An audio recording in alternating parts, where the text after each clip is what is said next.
धीरेन्द्र शास्त्री ने ऐसा क्या कहा जिससे विवाद शुरू हो गया है? तिरंगे में चांद का नाम लेकर डराने वाली बात ठीक नहीं लगती। नवनीत राणा ने हाल ही में कहा था कि हिंदुओं को कम से कम 4 बच्चे पैदा करने चाहिए। बहुत भला होगा कि बाबा बागेश्वर जैसे तमाम लोग जिनके लाखों करोड़ों फॉलोअर्स हैं, समर्थक हैं, वो ऐसी बातें करें जिससे हिंदू धर्म का, सनातन का और हिंदुस्तान का, भारत का भला हो। चक्रव्यूह में आज आ गए हैं बाबा बागेश्वर धाम। धीरेन्द्र शास्त्री ने ऐसा क्या कहा जिससे विवाद शुरू हो गया है?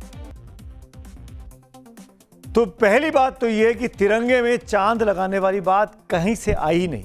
हमारा तिरंगा गौरव को किसी बाबा के डर पैदा करने वाले बयान से, बल्कि श्यामलाल गुप्त पार्षद की इस कविता से समझना चाहिए। केसरिया बल भरने वाला, केसरिया बल भरने वाला, सादा है सच्चाई, हरा रंग है हरी हमारी धरती की अंगड़ाई। कहता ये चक्र हमारा कदम कभी ना रुकेगा, हिंद देश का प्यारा झंडा ऊंचा सदा रहेगा। तो हिंद देश के इस झंडे के नीचे 140 करोड़ हिंदुस्तानियों को सुरक्षा का एहसास होता है। उसमें 3 खूबसूरत रंग हैं, उसमें चक्र है, चक्र में रफ्तार है और रफ्तार तेजी से विकास को दर्शाता है। अब जहां विकास हो वहां डर कैसा? और इसीलिए तिरंगे में चांद का नाम लेकर डराने वाली बात ठीक नहीं लगती है। फिर चांद तो हिंदू धर्म के भी एक प्रमुख देवता हैं। इन्हें रात का राजा, पौधों और भावनाओं का संरक्षक देवता माना जाता है। उनकी गिनती नवग्रहों में होती है।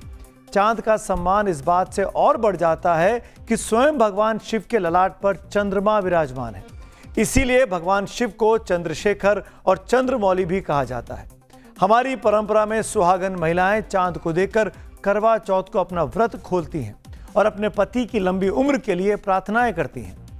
फिर वो चांद किसी एक कौम या मजहब का प्रतीक कैसे हो सकता है? वो चांद हमारी प्रकृति का एक खूबसूरत हिस्सा है, जिसकी चांदनी धर्म जाति रंग देखे बगैर सब पर एक साथ अपनी खुशियां बिखेरती है और उजाले के रूप में इसको बिखरती है। लेकिन बाबा बागेश्वर को भगवान शिव के मस्तक पर विराजमान चांद नहीं दिखा, उन्हें सुहागन महिलाओं की आंखों में बसने वाला चांद नहीं दिखा, उन्हें दूसरे धर्म के प्रतीक के रूप में जो चांद दिखा वही दिखा। फिर इतिहास के पन्नों में जाएं तो इस देश में गौरी, गजनी और गुलाम वंश, लोधी वंश से लेकर मुगलों तक का लंबा शासन रहा, लेकिन उसमें भी हिंदू धर्म आबाद रहा। भारत में सनातन की महान परंपरा कमजोर नहीं पड़ी। तो आज एक लोकतांत्रिक समाज में 80% आबादी वाले हिंदू कैसे नहीं बचेंगे? लेकिन बाबा बागेश्वर धाम को लगता है कि नहीं बचेंगे। बाबा बागेश्वर जो कुछ कह रहे हैं, इस बात की दुहाई बीजेपी नेता, पूर्व सांसद नवनीत राणा भी दे चुकी हैं। नवनीत राणा ने हाल ही में कहा था कि हिंदुओं को कम से कम 4 बच्चे पैदा करने चाहिए। सभी हिंदुओं को आग्रह करूंगी कि ये 19 बच्चे पैदा कर रहे हैं तो हम किमान 3 से 4 बच्चे ये हिंदुस्तान में हम सब हिंदू भाइयों ने, बहनों ने, हमने करना चाहिए। ये हिंदुस्तान को पाकिस्तान बनाने के राह पे चल रहे हैं, तो हमको हमारे हिंदुस्तान से अगर प्रेम होगा, ये 19 बच्चे कर रहे हैं तो हमने जरूर 3 से 4 बच्चे जरूर सबने करने चाहिए। आज भारत की आबादी 140 करोड़ से ज्यादा है। इनमें हिंदुओं की आबादी करीब 114 करोड़ है, जबकि मुसलमानों की करीब 26 करोड़ की आबादी है। प्यू रिसर्च सेंटर की पिछले साल आई एक रिपोर्ट के मुताबिक 2050 तक, यानी अगले 25 सालों में हिंदुओं की आबादी 140 करोड़ तक पहुंच जाएगी और मुसलमानों की 31 करोड़ तक पहुंच सकती है। यानी तब दुनिया की कुल आबादी का 15% हिस्सा भारत के हिंदू हो जाएंगे, जबकि भारत मुस्लिम आबादी के लिहाज से भी दुनिया का सबसे बड़ा देश बनेगा, यानी इंडोनेशिया को भी हम पीछे छोड़ देंगे। लेकिन बाबा बागेश्वर हो या नवनीत राणा इस तरफ नहीं देखते। बाबा बागेश्वर कहते हैं कि उनका हनुमान जी से सीधा संपर्क होता है। वो अक्सर अपनी कथाओं में कहते हैं कि वो सीधे हनुमान जी से बात कर लेते हैं।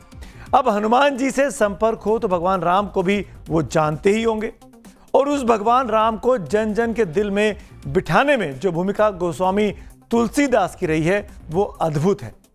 रामचरितमानस के जरिए मर्यादा पुरुषोत्तम भगवान राम की कहानी जन जन तक पहुंची, लेकिन तुलसीदास कभी नफरती खेल में नहीं फंसे।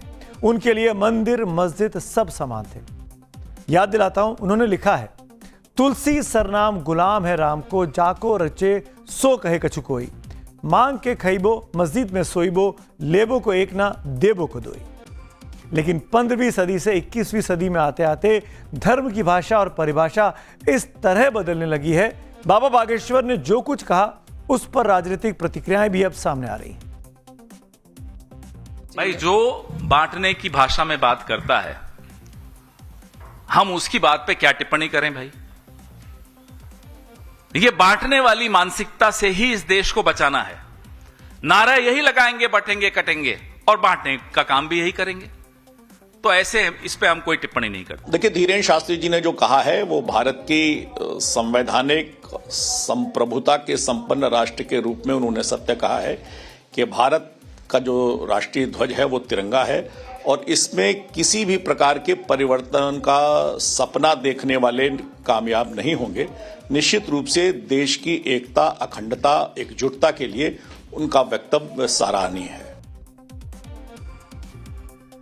बहुत भला होगा कि बाबा बागेश्वर जैसे तमाम लोग जिनके लाखों करोड़ों फॉलोअर्स हैं, समर्थक हैं, वो ऐसी बातें करें जिससे हिंदू धर्म का, सनातन का और हिंदुस्तान का, भारत का भला हो, ना कि समाज में बांटने वाली और ऐसी टिप्पणियां करें जिससे आर्थिक तौर पर हमारा देश अभी भी विकसित देश नहीं बन पाया है। आबादी बढ़ने से आबादी कंट्रोल में नहीं आ जाएगी। आबादी कंट्रोल करने के तरीकों पर विचार होना चाहिए, ना कि इस तरह के बयान देकर कि हम भी 4-4, 5-5 बच्चे पैदा करेंगे। ये चीजें समाज के लिए भी और देश के आर्थिक विकास के लिए भी बड़ा रोड़ा साबित हो सकती हैं। आगे बढ़ते हैं आज की दूसरी कहानी की ओर। और अब दूसरे बात स्वामी अभिमुक्तेश्वरानंद की, जिनके शंकराचार्य होने पर भी अब सवाल उठ रहे हैं।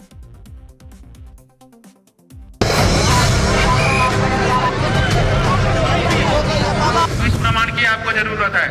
ये प्रशासन तय करेगा कि हम शंकराचार्य हैं कि नहीं है। भारत के राष्ट्रपति को भी अधिकार नहीं है कि वो तय करे कि कौन शंकराचार्य है। शंकराचार्य का निर्णय शंकराचार्य करते हैं।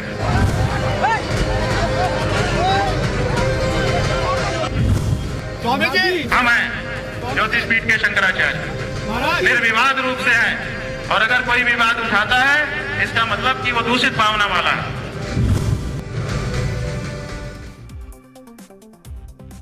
आप समझ जाओगे, हिंदू समाज के दो बड़े संतों के बारे में बात कर रहा हूं। बागेश्वर को मैंने दिखाया, अब बात कर रहा हूं शंकराचार्य कहने वाले अपने आप को स्वामी अभिमुक्तेश्वरानंद की, जो खुद को भले ही ज्योतिष पीठ के शंकराचार्य बताते रहे, लेकिन उनको 24 घंटे में खुद को शंकराचार्य साबित करने का अब एक सरकारी नोटिस मिला है। स्वामी अभिमुक्तेश्वरानंद को नोटिस जारी कर यह पूछा गया है कि वो खुद को ज्योतिष पीठ का शंकराचार्य कैसे लिख सकते हैं। यह नोटिस प्रयागराज मेला प्राधिकरण की तरफ से जारी हुआ है। नोटिस को उनके शिविर के मेन गेट पर चिपकाया गया। 48 घंटे से अधिक हो गए, लेकिन स्वामी अभिमुक्तेश्वरानंद हठयोग पर हैं। रविवार को आपको याद होगा, मौनी अमावस्या को संगम पर स्नान किए जाने से अभिमुक्तेश्वरानंद को रोका गया था। उस विवाद का आज तीसरा दिन हो गया है। शंकराचार्य अभिमुक्तेश्वरानंद भी अड़े हुए हैं और प्रयागराज प्रशासन भी अपने स्टैंड पर कायम है। प्रयागराज मेला प्राधिकरण का आरोप है कि शंकराचार्य ने प्रशासन की बात नहीं सुनी, स्वामी ने परमिशन नहीं ली। जवाब में स्वामी अभिमुक्तेश्वरानंद ने कहा कि किस चीज की परमिशन? क्या गंगा स्नान परमिशन लेकर करना पड़ेगा? गंगा पर क्या सरकारी रजिस्ट्री करनी पड़ेगी?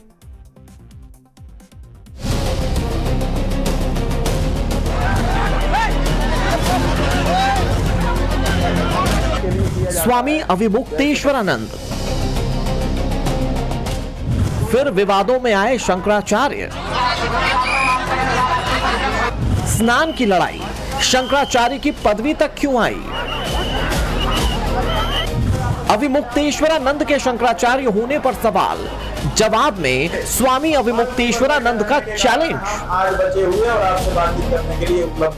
माघ मेला में अभिमुक्तेश्वरानंद का हठयोग कहां तक आ पहुंचा? शंकराचार्य की पालकी से स्नान पर क्यों छिड़ा संग्राम? मौनी अमावस्या पर क्यों हुआ प्रशासन वर्सेस शंकराचार्य? शंकराचार्य अभिमुक्तेश्वरानंद का हमेशा सरकार से बैर क्यों? अखिलेश राज में बरसी लाठियां,